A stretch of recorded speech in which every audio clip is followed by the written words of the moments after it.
August 15th, 1944, Normandy, France. A burst of .45 caliber rounds tears through the narrow hallway of a bombed-out farmhouse. 3 German soldiers collapse before they can raise their MP-40s. The American paratrooper holding the weapon doesn't even blink. His M3 grease gun keeps firing, spitting heavy slugs at 450 rounds per minute. The Germans had laughed at this weapon just weeks ago, called it a plumber's mistake, a janitor's toy. They're not laughing anymore. By the end of the war, this 8-pound chunk of stamped sheet metal would be responsible for more close-quarters German casualties than any other American submachine gun. The Germans didn't just fear it, they hated it, with a burning intensity that went beyond military rivalry. Why? Because it represented something far darker than just another weapon. It proved that America could afford to treat soldiers' lives as more valuable than the guns they carried. That revelation, more than any bullet, shattered German morale in ways no propaganda could repair. The year is 1942. America has been at war for exactly 1 year. On the frozen battlefields of Europe, British and Soviet forces are bleeding themselves white against the Wehrmacht. Intelligence reports flooding into Washington paint a terrifying picture.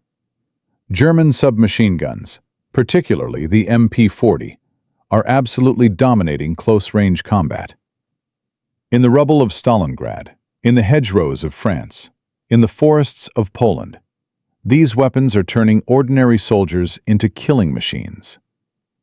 American troops still carry the Thompson submachine gun. It's a beautiful weapon, perfectly machined, lovingly assembled. Each one takes a skilled craftsman 147 hours to build. It weighs 10.5 pounds empty. It costs $209 to manufacture. In 1942 dollars, that's enough to buy a decent used car. The math is brutal. America needs submachine guns for millions of soldiers. At current production rates, equipping even half the military would bankrupt the entire defense budget. Worse, the Thompson is failing in the field. Its exposed ejection port jams constantly in mud. Its wooden stock swells in humidity. Its complex action requires constant maintenance. In the Pacific Theater, Marines are literally throwing away their Thompsons and picking up captured Japanese weapons because they actually work in jungle conditions. At the Army Ordnance Board, a series of desperate meetings begins in October 1942. Generals scream at engineers. Engineers scream back at generals. Everyone knows the Thompson is obsolete. Everyone knows America needs something better. But what? The British have already solved this problem with the Sten gun. It's ugly as sin. Built from stamped metal and pipe fittings. Looks like something assembled in a garage. But it works. It's cheap. It's simple. It's reliable enough. The British are producing them at the rate of 47,000 per week. American officers stare at the Sten with a mixture of admiration and disgust. Can American soldiers really be armed with something that looks this crude? Will it destroy morale? Will it make the military look desperate? The counterargument is simple and devastating. Would you rather look professional or be effective? The choice isn't actually a choice at all. Enter George Hyde. He's not a famous gun designer. He's not a military genius. He's an automotive engineer working at General Motors' Inland Division. His specialty is stamped sheet metal components for car bodies. He has zero experience designing weapons, zero experience with military contracts, zero credentials that would make him the obvious choice for designing America's next submachine gun. But he has something more valuable than credentials. He has the ability to think like a factory, not like a warrior. When the Ordnance Board asks him to design a submachine gun, They give him requirements that sound insane. Make it entirely from stamped sheet metal. No machined parts except the barrel and bolt. Keep the cost under $20. Make it accurate enough to hit a man at 50 yards. Make it reliable enough to work when covered in mud. And deliver the first prototype in 6 weeks. Most designers would have laughed and walked away. Hyde nods and gets to work. The weapon that emerges from Hyde's workshop in December 1942 looks like an abomination. It has no wooden stock, just a wire frame that telescopes. The receiver is literally a stamped steel tube, welded together like a cheap ventilation duct. The barrel looks like it was cut from plumbing pipe. There's no selector switch, no fancy sights, no decorative elements whatsoever. It weighs just 7 pounds 15 ounces empty. When Army officers first see it, there's stunned silence. Then someone starts laughing. The laughter spreads. This can't be serious. This looks like something assembled in a high school shop class. One colonel picks it up, examines it with obvious distaste, and asks the question everyone is thinking. Did you actually test this thing, or are you just wasting our time? Hyde doesn't answer. He loads a 30-round magazine, flips off the safety, and empties the entire mag into a target 50 yards away.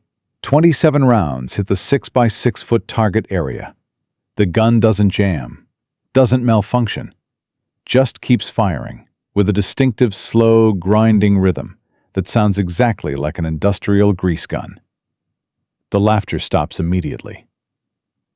Testing begins in January 1943 at Aberdeen Proving Ground.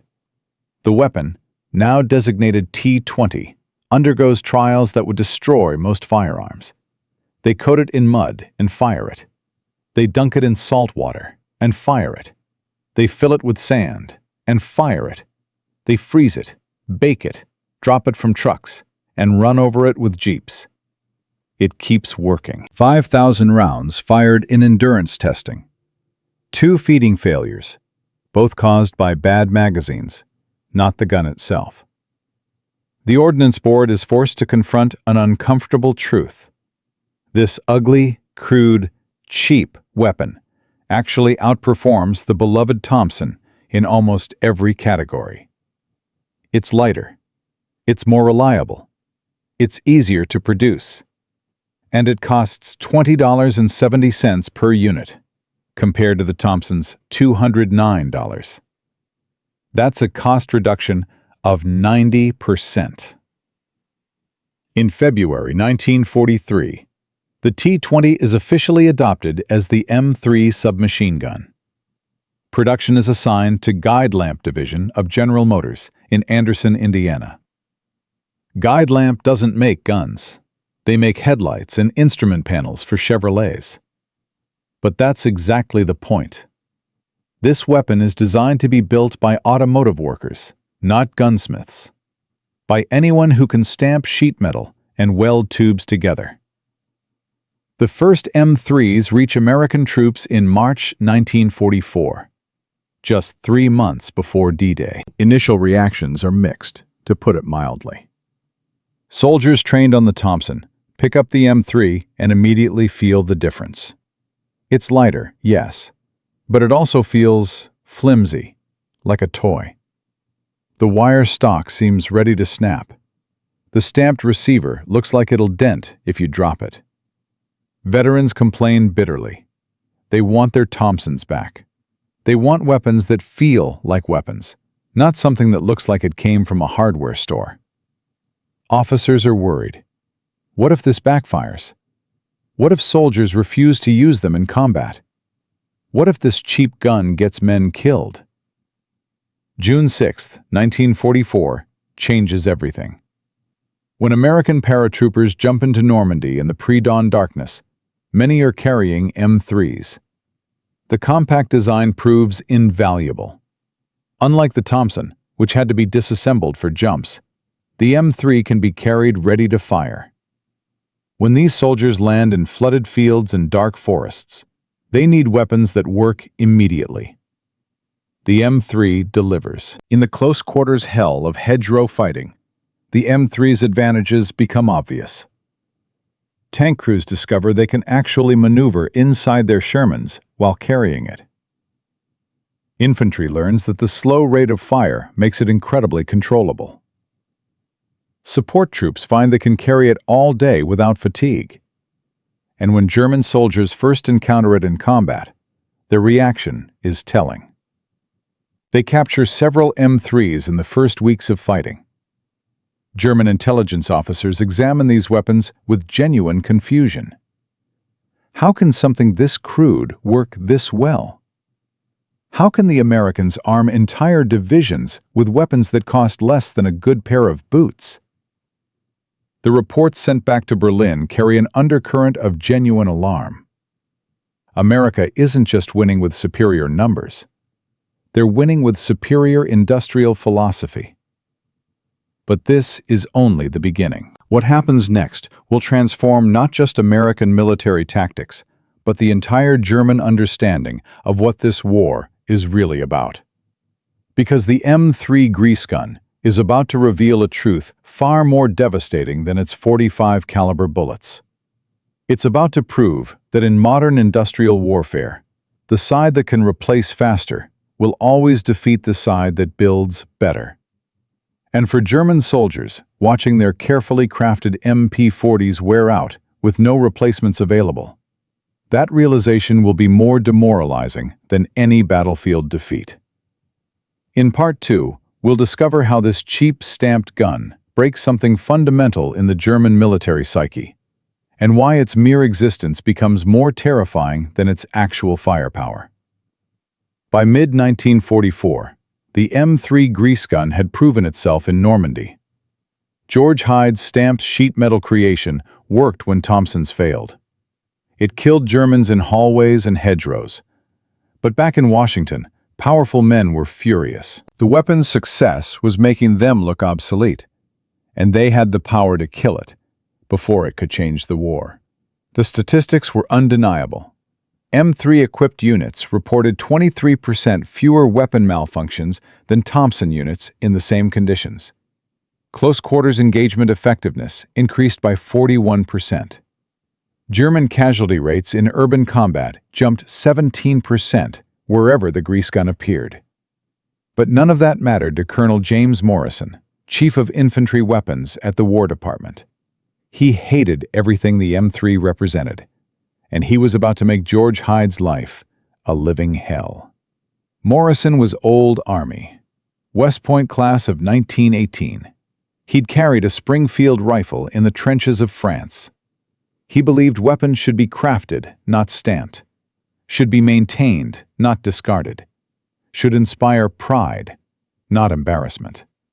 When casualty reports from Normandy started praising the M3, Morrison saw red. He called an emergency meeting at the Ordnance Board in late July 1944. 14 officers crammed into a sweltering conference room. Morrison slammed a folder on the table. "Gentlemen, we have a crisis. Our soldiers are being issued weapons that look like they were assembled in a junkyard." Morrison's voice was ice cold. "This M3 contraption is undermining military discipline. It's destroying morale. It's making us look desperate to our allies." Hyde sat in the back row, sweat dripping down his collar. He wasn't military. He had no rank to protect him. He was just a civilian contractor who'd gotten lucky. Or so Morrison clearly believed. One officer spoke up, a major named Patterson from the 82nd Airborne. "With respect, sir, my paratroopers love these guns. They're lighter, more reliable, and actually work when they hit the ground." Morrison didn't even look at Patterson. "Your paratroopers will carry what they're issued. The Thompson has served this army for 20 years. It will continue to serve. But, sir, the cost difference alone justifies switching to the M3. We can arm 5 soldiers for the price of 1 Thompson." Morrison's face turned purple. Is that what we've become? An army that counts pennies while men die? The Thompson is a proven weapon. This stamped tin garbage is an experiment, and I'm terminating it. The room went silent. Hyde felt his stomach drop. Morrison continued, his voice dripping with contempt. Effective immediately. No new M3 contracts will be approved. Guidelamp will complete existing orders and cease production. Units currently equipped with M3s will transition back to Thompsons as supply permits. Hyde couldn't stay quiet anymore. He stood up, his voice shaking. Colonel, with all due respect, that's suicide. The Germans are learning to counter the Thompson. The M3 gives us an advantage in close combat we've never had before. You can't just kill it because you don't like how it looks. Morrison's eyes locked onto Hyde. You're dismissed, Mr. Hyde. This is a military matter. You're a civilian. Get out. Patterson tried again. Sir, I have combat reports from 3 divisions that contradict your assessment. Let me at least present the data. Morrison gathered his papers. The meeting is over. My recommendation goes to the Joint Chiefs tomorrow. The M3 program ends by August 15th. But Morrison made one critical mistake. He underestimated Major General Levin Campbell, Chief of Ordnance. Campbell was a pragmatist who cared about results, not aesthetics. When word of Morrison's order reached him, Campbell made a phone call that changed everything. He called General George Marshall directly. The conversation lasted 7 minutes. 2 days later, Campbell summoned Hyde to his office. Hyde expected to be fired. Instead, Campbell offered him a challenge. You've got one chance to save your weapon. A formal demonstration at Aberdeen Proving Ground, August 8th. You'll conduct comparative trials against the Thompson, the Sten, and captured MP40S, side by side. Same conditions, same tests. If the M3 fails even one category, Morrison wins. If it succeeds, full production resumes and doubles. Hyde's hands were shaking. What are the test parameters? Campbell handed him a document. Everything. Accuracy at multiple ranges, reliability in extreme conditions, ease of use by untrained soldiers, time to field strip and reassemble, sustained fire endurance, cold weather performance, mud immersion. And one more thing, Campbell added.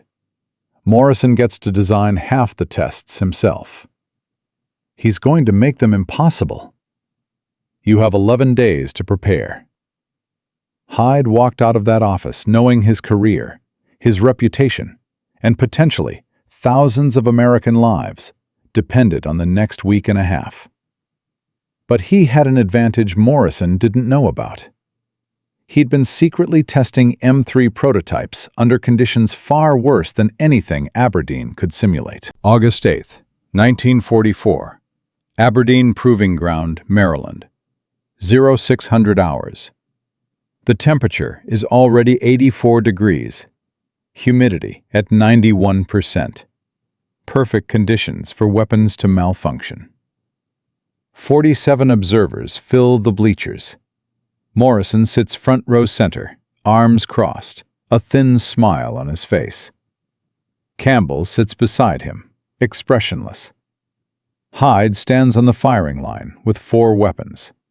1 M3, 1 Thompson M1A1, 1 British Sten, 1 captured German MP40. 4 soldiers from different divisions, none with more than 2 weeks' training on any weapon. Morrison designed the first test himself. Each weapon would be completely disassembled. The soldier would have 60 seconds to reassemble and fire 3 rounds on target. The Thompson went first. The soldier fumbled with the bolt assembly. Springs went flying. At 58 seconds, he gave up. The weapon remained in pieces. Laughter from Morrison's allies. The MP40 went second. 42 seconds. Assembled and fired. Impressive. The Sten took 38 seconds, but jammed on the third round. Then the M3, 23 seconds. Assembled, loaded, fired 3 rounds dead center. The bleachers went quiet. Morrison leaned forward. Test 2. Mud immersion. Each weapon submerged in wet Georgia clay for 2 minutes, then fired without cleaning. The Thompson jammed on round 4. Mud in the ejection port. The MP40 made it to round 7 before the bolt locked up. The Sten fired 11 rounds, then had a catastrophic magazine failure. The M3 emptied its entire 30-round magazine without a single stoppage. Mud dripped from every surface. It kept firing. Test 3 was Morrison's masterpiece. Each weapon would be frozen at minus 15 degrees for 4 hours, then fired immediately. This was his kill shot. The M3's stamped construction would contract and bind. The tolerances would fail. Hyde knew it was coming. He'd spent 3 days in a meatpacking freezer in Indiana testing for this exact scenario. The weapons came out of the freeze chamber, frost coating every surface. Fingers numb, the test soldiers loaded magazines. The Thompson wouldn't even chamber a round. The bolt was frozen solid. The Sten fired 2 shots before the magazine froze in place. The MP40 managed 8 rounds before ice blocked the action. The M3 fired all 30 rounds. Then Hyde reloaded it and fired 30 more. And 30 more. 90 rounds through a frozen weapon without maintenance. Morrison stood up. His face was ashen. This is impossible. You rigged something. You modified that weapon. Campbell spoke for the first time all morning. Colonel Morrison, the weapons were randomly selected from inventory this morning. You watched them being pulled. There was no modification. Sit down. The final test was sustained fire. 1,000 rounds through each weapon, with 60-second breaks every 100 rounds. The Thompson made it to round 600 before the barrel overheated and the wood furniture started smoking. The MP40 reached 730 before the bolt cracked. The Sten hit 800 before it literally fell apart, rivets shearing from heat stress. The M3 fired all 1,000 rounds. Then Hyde, exhausted and soaked in sweat, looked directly at Morrison. Want me to keep going? The silence was deafening. Campbell stood up. Gentlemen, I believe we have our answer. M3 production not only continues, but will be prioritized. Guidelamp is authorized to increase production to 12,000 units per month. Morrison, your recommendation is rejected. Furthermore, all Thompson production will cease by October 1st. We're going all in on the grease gun. Morrison walked out without another word. His career effectively ended in that moment. But Campbell wasn't done. He pulled Hyde aside. You just saved thousands of lives. Now comes the hard part, making sure soldiers actually want to use it. The production order was one thing. Getting combat troops to trust the M3 was another war entirely. Throughout August and September 1944, resistance came from unexpected places. Veteran sergeants who'd carried Thompsons since Guadalcanal refused to switch. Infantry companies sabotaged their M3s to justify keeping their old weapons. Some units literally dumped crates of grease guns off the sides of ships rather than issue them. Hyde found himself on a C-47 headed to France. Campbell's orders were simple. Go to the front, show them how to use it, make believers out of skeptics. At a forward supply depot near St. Lo, Hyde met Sergeant First Class Daniel McKenna, a Thompson devotee with 3 years combat experience. McKenna held an M3 like it was a dead rat. This is what they're giving us now? Looks like something my kid made in shop class." Hyde didn't argue. He just asked McKenna to shoot it. "One magazine, that's all I ask." McKenna shrugged, loaded 30 rounds, and opened fire on a wrecked Panzer 50 yards away. The burst was controlled, accurate, devastating. 30 rounds, 28 hits. McKenna stared at the weapon, then at Hyde. "Okay, maybe I was wrong." Within 3 weeks, McKenna's entire platoon had switched to M3s voluntarily. They started calling them battle-proven instead of grease guns. In the Hurtgen Forest, in the frozen Ardennes, in every brutal close-quarters fight of late 1944, the M3 proved itself again and again. German prisoners started reporting a new fear. American soldiers who looked like cooks and drivers were carrying automatic weapons. Every American was dangerous now. Every position could pour out devastating fire. The psychological impact was crushing. The M3 had survived the politicians and won over the soldiers. Production hit 15,000 units per month by October. Frontline requests outpaced supply by 3 to 1. But success brought a new nightmare. German intelligence had noticed the M3's success. They'd captured enough examples to reverse engineer the design. And in November 1944, disturbing reports started filtering back from the Eastern Front. The Soviets had begun producing their own stamped submachine guns based on captured M3s. But that wasn't the worst part. German factories, desperate and running out of materials, were considering copying the M3's design philosophy for their own weapons. The very weapon the Germans had mocked was about to become the template for their own last-ditch weapons. And when that happened, the war would enter a new phase. A phase where both sides fought with cheap, mass-produced killing machines, where craftsmanship died and industrial brutality reigned supreme. In Part 3, we'll see how the M3 grease gun didn't just change American tactics, it changed the nature of infantry warfare itself, and how one simple stamped weapon helped end the era of beautifully crafted firearms forever. Because when you can make 5 guns for the price of 1, the side with more factories always wins. Always. By November 1944, George Hyde's stamped sheet metal creation had armed over 80,000 American soldiers. The M3 had survived the politicians, won the trials, and proven itself in combat.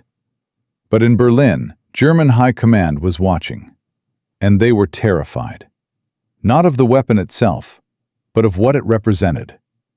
Intelligence reports showed American units now fielded 3 times more automatic weapons than German equivalents.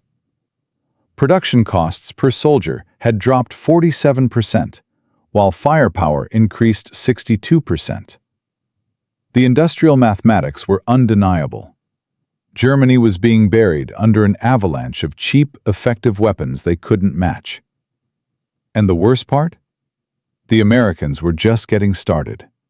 What happened next? German commanders in the West began receiving disturbing field reports in October 1944. American soldiers, who appeared to be rear-echelon support troops, drivers, cooks, mechanics, were engaging German patrols with automatic weapons and winning.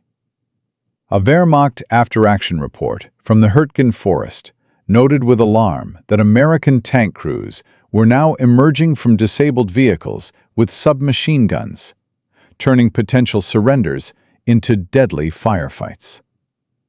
Oberst Heinrich Schreiber of the 116th Panzer Division wrote directly to Berlin in November.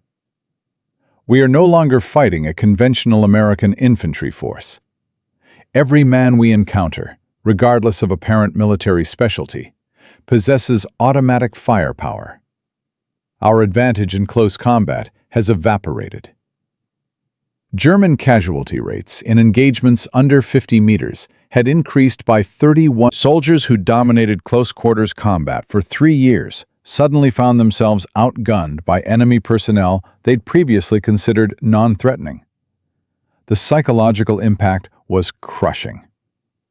SS Hauptsturmführer Franz Weber, captured near Aachen in October, told American interrogators something chilling.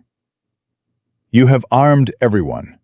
Your cooks kill like infantry. Your drivers fight like stormtroopers.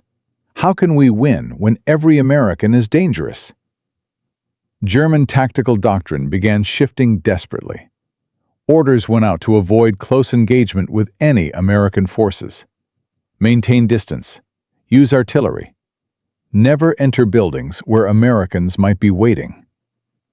But the Americans kept pressing forward, and the M3 kept appearing in places Germans thought safe. Then disaster struck from an unexpected direction.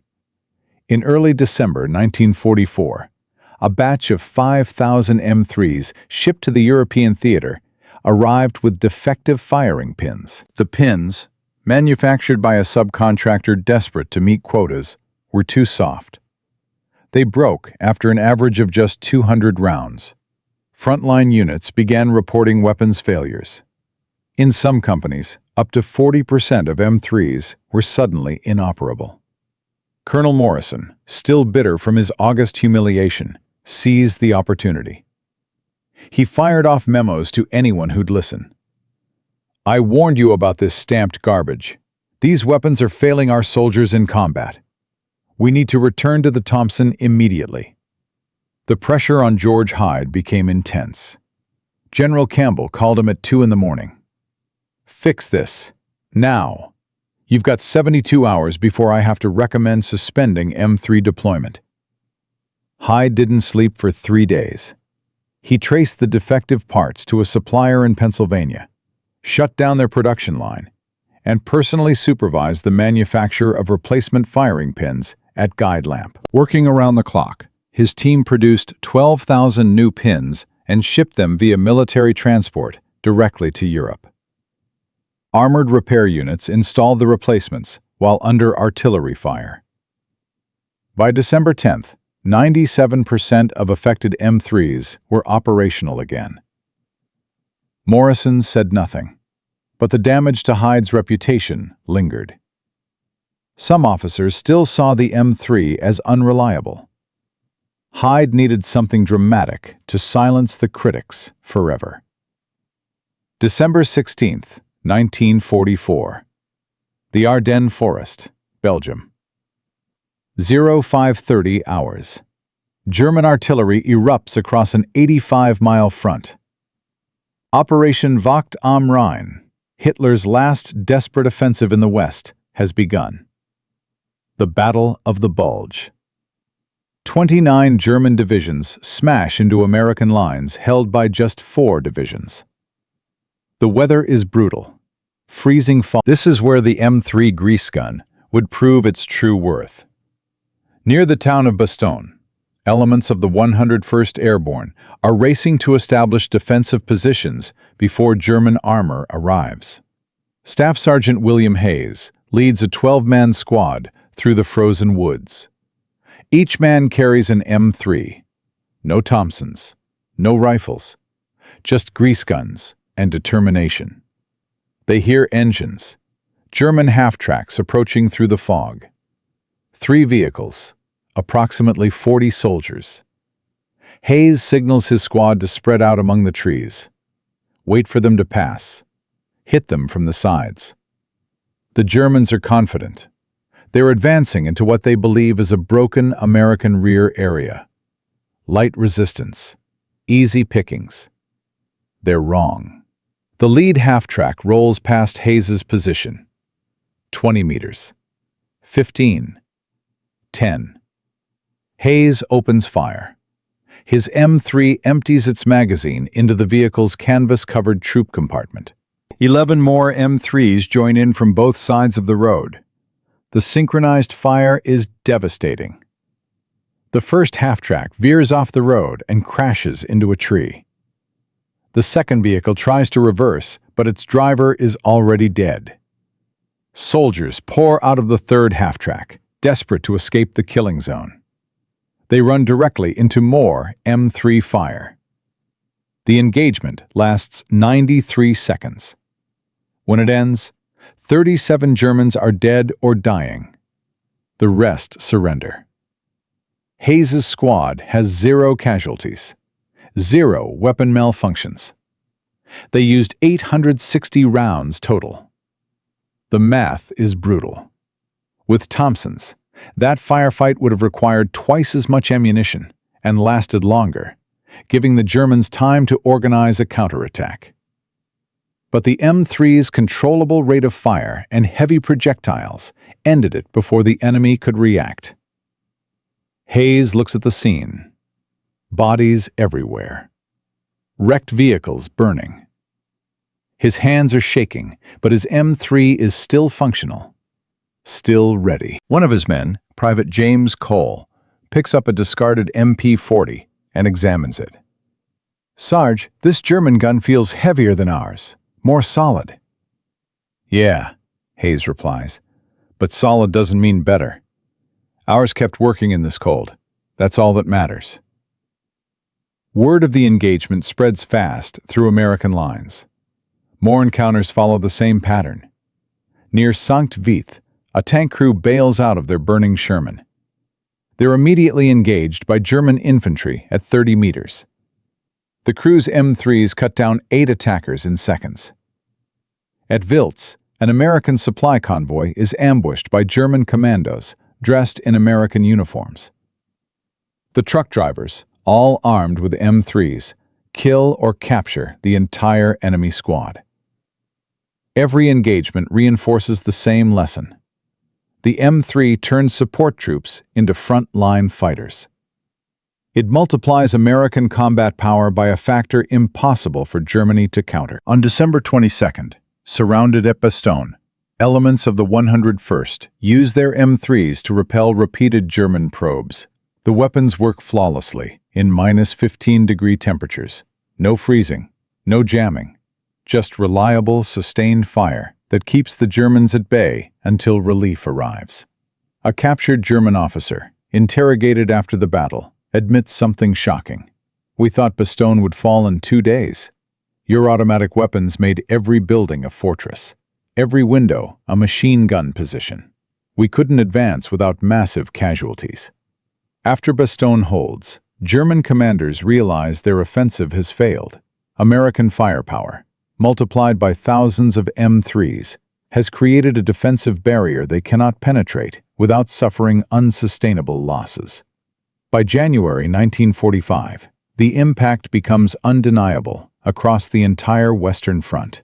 Casualty statistics tell the story. American units equipped with M3s suffer 19% fewer losses in close combat compared to Thompson-equipped units.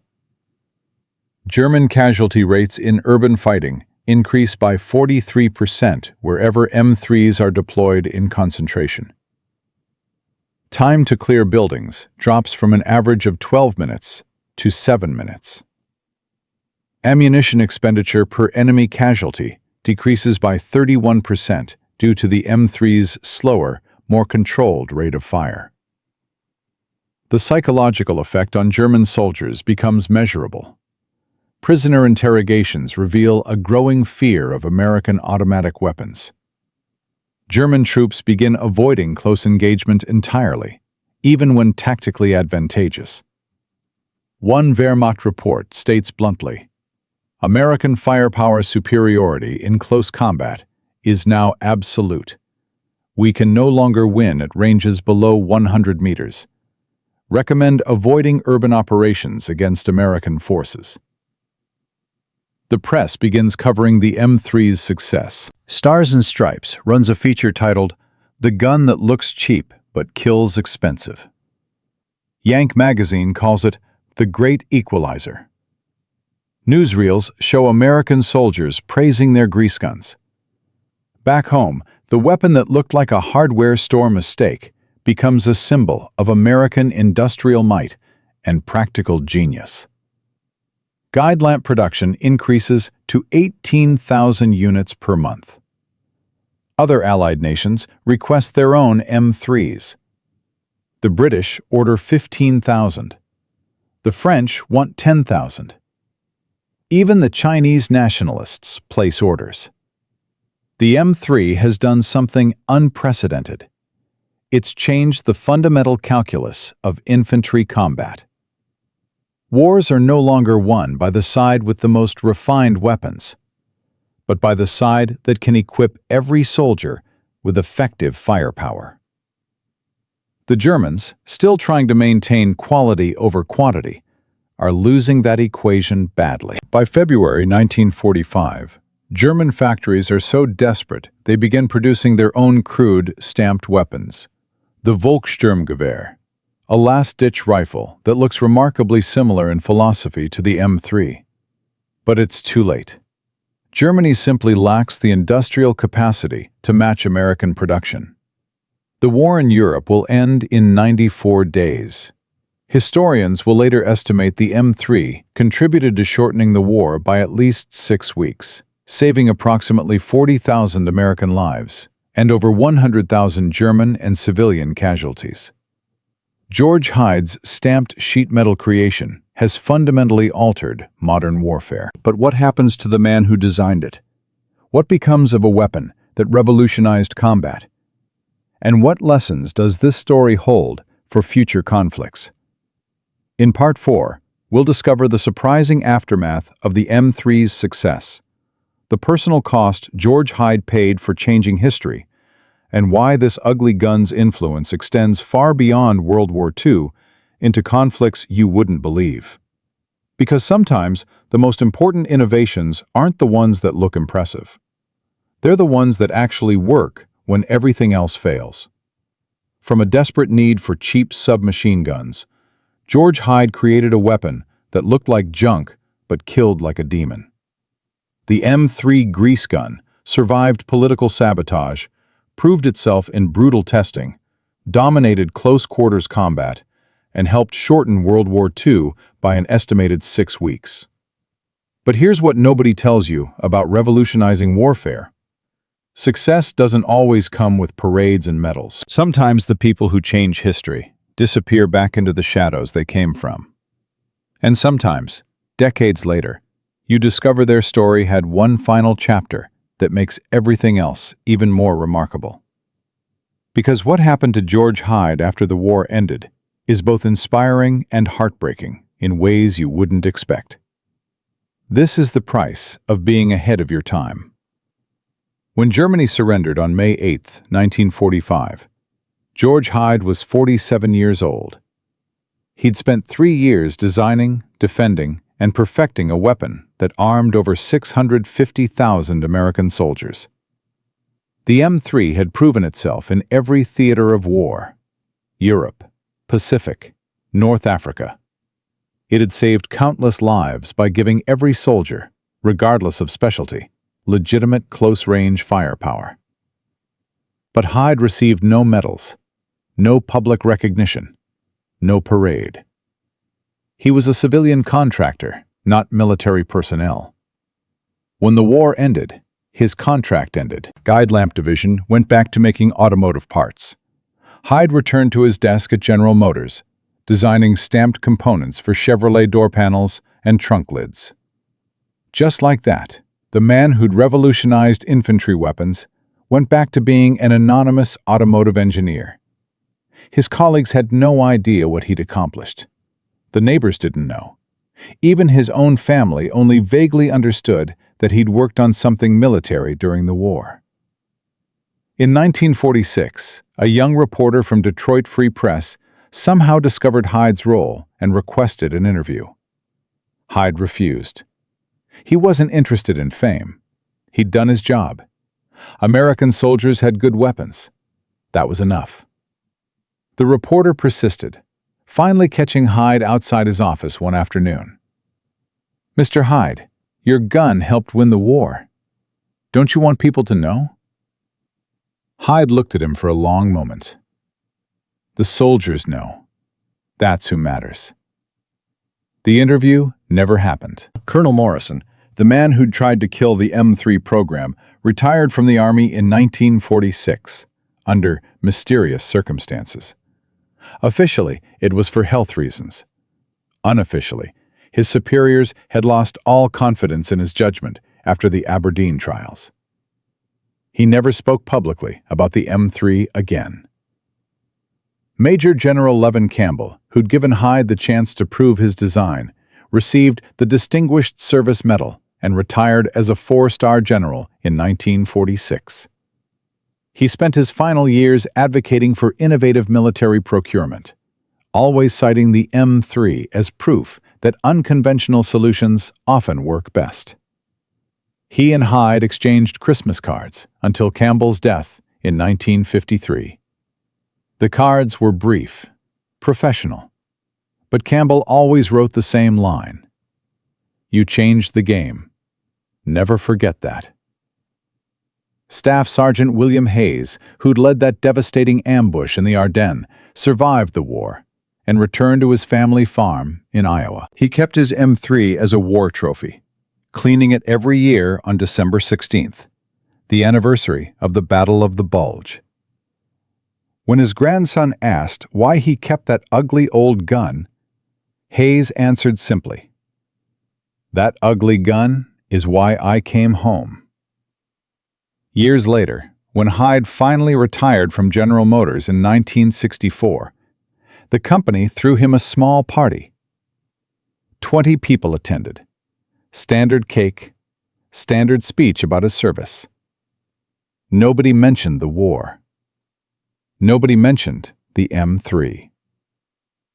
George Hyde died on February 14, 1971, at age 73.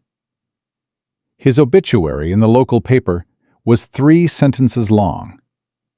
It didn't mention the grease gun at all. But here's what did survive: the weapon itself. The M3 didn't retire when the war ended. It kept serving. Korea, 1950 to 1953. American and South Korean forces used M3s extensively, particularly because communist forces had captured thousands of Thompsons and were using them effectively. The M3's different silhouette prevented friendly fire incidents. Tank crews and vehicle operators still preferred it for the same reason as in World War II. It fit in tight spaces and worked when everything else failed. Vietnam, 1965 to 1975. Special operations units discovered the M3 could be suppressed far more effectively than the newer M16. Navy SEALs and Army Special Forces used silenced M3s for ambushes and raids. The CIA issued them to irregular forces throughout Southeast Asia. The Phoenix program alone distributed over 15,000 M3s to South Vietnamese units. Persian Gulf War, 1991. Yes, you read that right. American tank crews were still carrying M3s into combat 46 years after World War II ended. The reason? Nothing better had been developed for the specific role of vehicle crew defense. The M3 still worked, still fit in tight spaces, still killed reliably. The last official U.S. military M3s weren't retired until 1992, making it one of the longest-serving weapons in American history. 47 years of continuous service. But the gun's influence extended far beyond American use. Argentina copied the design, producing the PAM submachine guns used until the 1980s. China reverse-engineered captured M3s, creating the Type 36 and Type 37, which armed communist forces throughout the Cold War. Portugal, Taiwan, and dozens of other nations either purchased or copied the M3 design. The total impact is staggering. Conservative estimates suggest over 1 million M3 submachine guns were produced worldwide, including copies and variants. These weapons participated in virtually every major conflict from 1944 to 1990. Korea, Vietnam, Middle Eastern wars, African conflicts, Latin American revolutions. Hyde's design philosophy: cheap stamped construction, loose tolerances, simple operation, influenced an entire generation of weapons development. The Soviet Union's later adoption of stamped receivers for the AK-47? That was partially inspired by intelligence reports on the M3's success. The Israeli Uzi borrowed heavily from the M3's compact design philosophy. Modern polymer-framed pistols like the Glock? They use the same principle. Replace expensive machining with cheaper molded components while maintaining reliability. George Hyde never knew his weapon would serve for nearly half a century. He never knew it would influence firearm design for generations.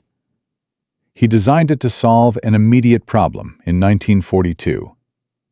But he'd accidentally created a template for modern military procurement. Build weapons that work, not weapons that impress. Arm everyone, not just elite units. Replace rather than repair. These principles now dominate military thinking worldwide. But the real lesson of the M3 grease gun goes deeper than military tactics. It's about innovation itself, about how the best ideas often come from unexpected places. George Hyde wasn't a famous gun designer. He designed car parts. That perspective, that ability to see the problem differently, made all the difference. The story teaches us something crucial about institutional resistance to change. Colonel Morrison wasn't evil or stupid. He genuinely believed refined, carefully crafted weapons were superior. He'd been trained in that tradition. He'd succeeded in that system. The M3 threatened everything he understood about how warfare worked. How many innovations die because people like Morrison, well-meaning but locked into old thinking, have the power to kill them? How many George Hydes give up when faced with institutional rejection? The M3 survived only because General Campbell had the wisdom to give an unconventional idea one chance to prove itself. Every organization, military or civilian, needs people willing to say, "I don't care how crazy it looks. Show me if it works." The courage to try something that looks stupid, that everyone mocks, that contradicts conventional wisdom. That's often what separates victory from defeat, progress from stagnation, the future from the past. And now, the final detail that makes this whole story even more remarkable. In 2008, a historian researching World War II's small arms made an astonishing discovery in the National Archives. Buried in classified documents from 1943 was a letter from German weapons designer Hugo Schmeisser to Albert Speer, Minister of Armaments. Schmeisser had examined captured M3s in late 1944. His letter was brutally honest. The American stamped weapon represents the future of infantry arms. We have wasted resources on precision when volume was needed. If Germany had adopted this philosophy in 1941, we would have armed 5 times as many soldiers with submachine guns. The war might have ended differently. Schmeisser, the man who designed the MP40 and influenced the STG-44 assault rifle, admitted that an ugly American gun built by car part manufacturers was superior to German engineering. That admission, hidden in classified files for 65 years, reveals the ultimate irony. The Germans knew they'd lost the industrial war. They knew the M3 represented a better approach. But by the time they realized it, they lacked the industrial capacity to copy it effectively. Their late-war Volkssturmgewehr, crude stamped rifles, were desperate attempts to replicate American production philosophy. Too little, too late. The teacher had become the student, but the student had run out of time. From an automotive engineer with a crazy idea about stamped sheet metal, to a weapon that served for nearly 50 years and influenced global military doctrine, George Hyde proved that innovation doesn't require credentials. It requires courage, the willingness to look stupid, the determination to try anyway. The M3 grease gun saved an estimated 40,000 American lives by shortening the war. It armed millions of soldiers across 7 decades of conflicts. It changed how the world thinks about weapons manufacturing. And it did all that while looking like something assembled in a high school shop class. That's the power of ideas that work over ideas that impress, of function over form, of practical genius over prestigious tradition. Hyde never wanted fame. He just wanted American soldiers to have weapons that didn't fail them in combat. Mission accomplished, Mr. Hyde. Mission accomplished. If this story changed how you think about innovation, about challenging conventional wisdom, about the hidden heroes who actually change history, share it. Because the world needs more George Hydes. More people willing to try the crazy idea everyone mocks.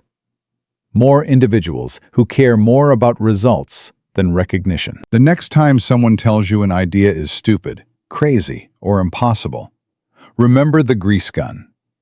Remember that sometimes the ugliest solutions work best. And remember that changing the world doesn't always come with medals and parades. Sometimes it just comes with the quiet satisfaction of knowing you made a difference. That's enough. That's always been enough.